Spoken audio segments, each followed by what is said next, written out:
So in yesterday's video, I talked about who I felt were the 11 most underutilized wrestlers by WWE and TNA.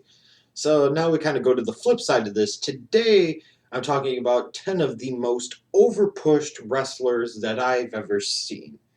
And, when I talk about overpushed, in some of these cases, these are top guys, guys that are greats, are all time greats, but it transcended and crossed over from being a push or these guys being at the top to where it started to affect the characters in the eyes of the fans, or at least in my eyes, anyways, because they were pushed too damn much, or they were forced down our throats over and over and over again to the point where it maybe diminished what they actually did, or it still didn't make the guys the type of stars that their respective companies wanted them to be. So 10 of the most overpushed wrestlers ever, and I'm sure there are guys that I'm going to leave out on this list, and if you've got some that I left out or you think that I should have talked about instead of who I'm going to talk about, and feel free to comment down below in the comments section. Let's see how this goes, shall we?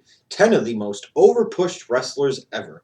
I'm going to go kind of old school for the first one, and that's Greg Gagne of the AWA.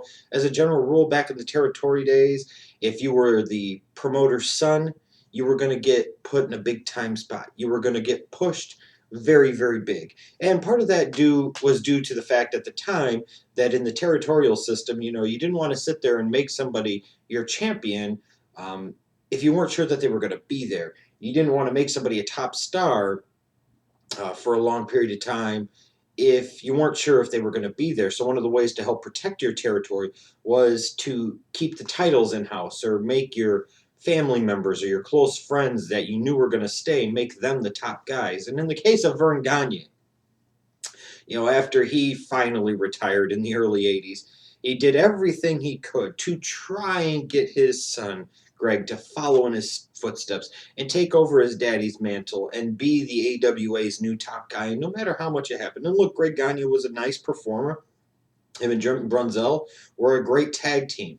But asking Greg Gagne to step into the shoes of Vern Gagne was something that was just never going to happen. It was never going to work. No matter how much Vern tried to make it happen and wanted it to happen and tried to pound it down the fans' throats that it was going to happen, it just led to Greg Gagne in the mid 80s being incredibly overpushed. And you're looking at him, you say, oh, God, you're trying to make him your world champion? I don't know about all of that. Another wrestler I always felt was overpushed was Jerry the King Lawler. And I realized that he's a great and he's a Hall of Famer, no question about it. But it did get to the point when you go back to his Memphis territory days, he was always at the top for years and years and years. You could say, well, he was drawing crowds and all of this and all of that. And all of that is true. But it always got to the point that everything ultimately revolved around Jerry Lawler. And again, since he was involved so heavily in the behind the scenes of the territory, it was a way to protect the territory. But even when he got to the WWF, remember his long ass feud with Bret the Hitman Hart? For Christ's sakes, even as a wrestler, I argue when you talk about overpush, look at WrestleMania 27. One of the feature matches on that card was a match between two commentators, Jerry the King Lawler and Michael Cole. You remember some of the matches and feuds that Jerry Lawler had over the years. They were forced down your throats. He was crammed down your throats and pounded and pounded and pounded and pounded. So a great guy, yes. A great performer, yes. Maybe one of the all-time greats, perhaps. But it did get to the point where he was pushed so much over the years in the different places that he worked, where you started to get a little tired of him. He got a little old. When I look at factions, you got two factions that I think were really overpushed. And the ironic thing is, they're two of the greatest factions in wrestling history.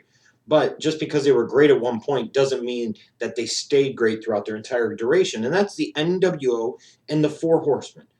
The Four Horsemen are still in some ways the measuring stick, the gold standard of professional wrestling factions. That faction, that group made a lot of stars. But by the time you got to the mid to late 90s, WCW was still trying to trot out the Four Horsemen. You're putting people in the group like freaking Paul Roma and Steve McMichael and Jeff fucking Jarrett. I mean, give me a break. This is trying to sit there and say, hey, this faction drew quite a bit of money for a couple of years in the mid 80s. Let's keep pushing these fucking faction down the people's throats for much, much longer than it needs to. And let's diminish the name and the legacy of the Four Horsemen. And to me, that's pretty much what happens. And when you look at the NWO, this at one time was a game-changing faction in professional wrestling and, still one of the most impactful groups in professional wrestling history. But I don't think anybody will deny the fact that it did get to a point in time with the NWO where they were consuming WCW's product. They were consuming everything. It seemed like the shorter answer than who was in the faction was who wasn't in the faction. They pretty much would take just about anybody and throw them into the NWO. Then you had, you had the fucking Wolf Pack, and then you had NWO 2000, you had the LWO. It's just perhaps the most overpushed faction in wrestling history, to the point where it actually hurt the freaking brand name of the NWO and diminished it a little bit in the fans' eyes, no question about it. When I think of overpushed wrestlers, I also look at Jeff fucking Jarrett. Again, the son of a promoter, which always helps him get at least a certain level and a certain spot. But it seemed like no matter where Jeff Jarrett was, they always tried to make him so much better than he really was, whether that be in Memphis or whether that be in his days in the WWF as a mid-carder. Man, they tried to make him this great beacon of mid-card excellence when people knew better. He went to WCW and he got pushed down your throat and rammed down your throat and crammed down your throat. I'm going to be the chosen one. And they made him like a 4-time WCW champion, and they had him be a part of NWO 2000. They crammed Jeff Jarrett down your fucking throat. And let's not even get to the TNA days. We all know what happened there. Year after year, pay-per-view after pay-per-view, match after match, Jeff Jarrett was involved in the top fucking spot. And to this day, whenever Jeff Jarrett is going to make his eventual return on TV, when Jeff Jarrett is on, that things are going to be featured differently. They're going to show Jeff Jarrett show up at the arena. We're going to show several things with Jeff Jarrett throughout the course of the night. Anytime he makes an appearance, we're going to hype it up like he's an actual fucking real deal main eventer, which he never has been and never designed to be and never will be. I mean, if there's a push of a guy over the years that I've resented more than what has happened with Jeff Jarrett, in particular with WCW and TNA, I can't really think of it. It was that bad. It was horrible. Speaking of over pushes of guys in TNA, I look at Sting. Now, to me, Sting's an all-time great, an icon. And he was the man, along with Flair in WCW, for so many years. But especially when it got to TNA, I mean, my God, everything always seemed to ultimately revolve around Sting. And everything always seemed to come back to Sting. Look at all the pay-per-views he main evented. Look at all the title matches he got. There's a reason I call Slammiversary Stingiversary, because for so many years, he was either defending the title at Slammiversary or he was wrestling for and winning the title at Slammiversary. It got to the point of being completely ridiculous, where they were forgetting and not even really wanting to try and create any new stars. They were just only strictly focused on pleasing Sting and making Sting a top guy. Like he needed to be made a top fucking guy. He's an icon. He's Sting. How much more did you really need to cram him into that spot? Another guy that I look at, and when you talk about stars and legends from the past that ended up becoming overpushed, I look at Hulk Hogan. This even goes back to his first run in the WWF. Well, not his second run technically, but his run of Hulkamania. By the time it got to 91, 92, Hulkamania was starting to fade off just a little bit. So then in 93, he leaves the WWF, later goes on to WCW, and then for the next 2 years, WCW basically tries to pound him and pound him and pound him and cram him down the people's throats as the Hulkamania champion down in WCW, to the point where the boos were getting louder and louder and more every single week. And then when you get him in the NWO, like I said, a transcendent wrestling faction, an important faction in wrestling history, but it just led to Hogan being pushed and pushed and pushed and pushed. But the worst thing of all, again, it comes to TNA. You get one of these legends, and instead of making them feel special or feel like a big deal by featuring them right in the right ways and certain times, you just constantly shove Hogan down our fucking throats. to the point where you're diminishing the returns you're getting on using the fucking Hulk Hogan name, image, and likeness. He's been overpushed at several points at times throughout his career, but maybe the greatest single overpush was his run in TNA for almost 3.5 years. But then when I think of three of the most overpushed wrestlers ever, I look at the WWE of today and I look at the Breakfast Club of Triple H, John Cena, and Randy Orton. These are three guys at the top, but in part are at the top due to the position, due to circumstance, due to opportunity, whatever. When you look at Triple H, the bottom line is he has been hammered and pounded and pounded and shoved and shoved and shoved and crammed into a top spot year after year after year after year. And even after all of that, the reign of terror of God in 2002 and 2003 ranks among them. And all the other times he gets into the huge spots, he's still getting to choose his big-time Mania matches, the Brock Lesnar's, the Undertaker's 2 years in a row, maybe a CM Punk at WrestleMania 30 or something, Daniel Bryan. He's always going to make sure that he gets his fucking push, his spot, his moment.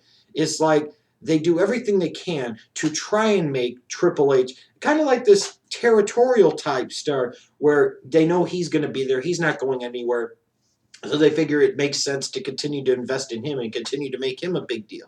But all they've done is overpush this guy to the fucking moon. And no matter how much they've pushed him and tried to make you believe that he's every bit the star of The Rock or Austin or an Undertaker, everybody with the brain clearly knows that it is not the case.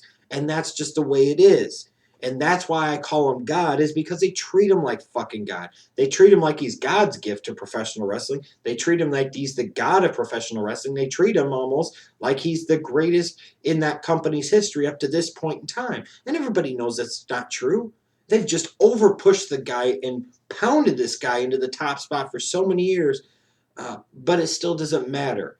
He's a very good performer, a very good wrestler, but he's not one of the all-time greats. He isn't. And when you look at John Cena and Randy Orton, they're two examples of getting the Triple H type of treatment, that no matter how much you push and pound and cram and shove these two guys into a top spot day after day, week after week, month after month, year after year, they're still not all-time greats. And they may very well never be.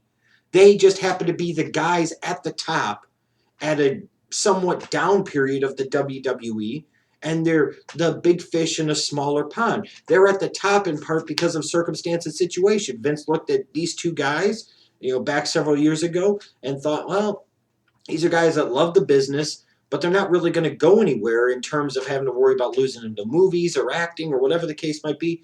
So I'm going to push these guys and push these guys and push these guys.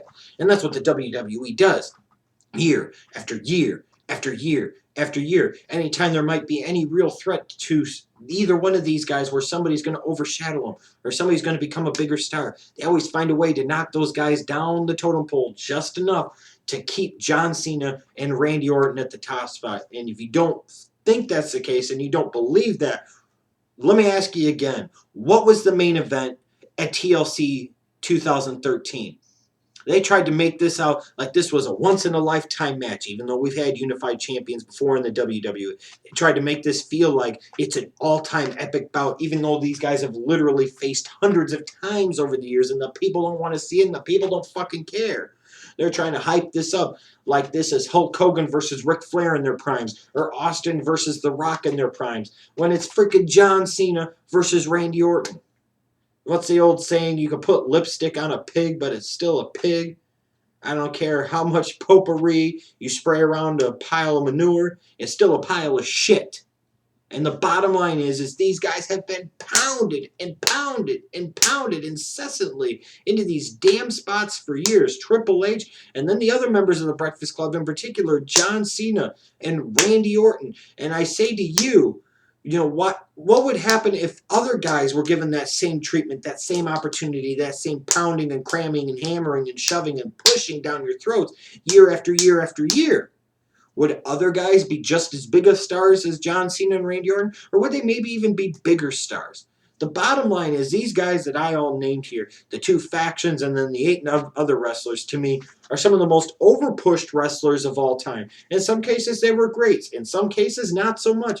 But the bottom line is I could point to each and every one of them and say at some point in time, or for extended periods of time in some cases, they were just crammed down our throats and rammed straight up our asses, shoved down our throats. We were attempted to be forced to like these guys, forced to honor these guys, forced to respect these guys, and view these guys as much better as they really were, or in a couple of cases, hang on to these guys for much longer than we needed to the point where it started to diminish a little bit their legend in the case of guys like Hulk Hogan and Sting. But especially with the guys like the Triple H's and the John Cena's and the Randy Ortons.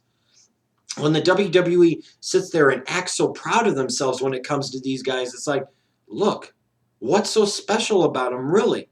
Because you could have taken other guys and get the same type of response and the same type of treatment if they were given the same type of treatment as a Triple H, a John Cena, or a Randy Orton, where it was day after day, week after week, month after month, year after year. They pound and push these guys into the same damn spot where you're not given any real options. And when any other real options do present themselves, like a CM Punk or a Daniel Bryan, just to name a couple, a Jeff Hardy in the past, an Edge, a Batista, they eventually try and find a way to whittle these guys down a little bit to make sure that you ultimately know that John Cena and Randy Orton and Triple H are the top guys. And that's just the way it is. So let me know who you think are some of the most overpushed wrestlers or wrestling factions or gimmicks in the history of the business.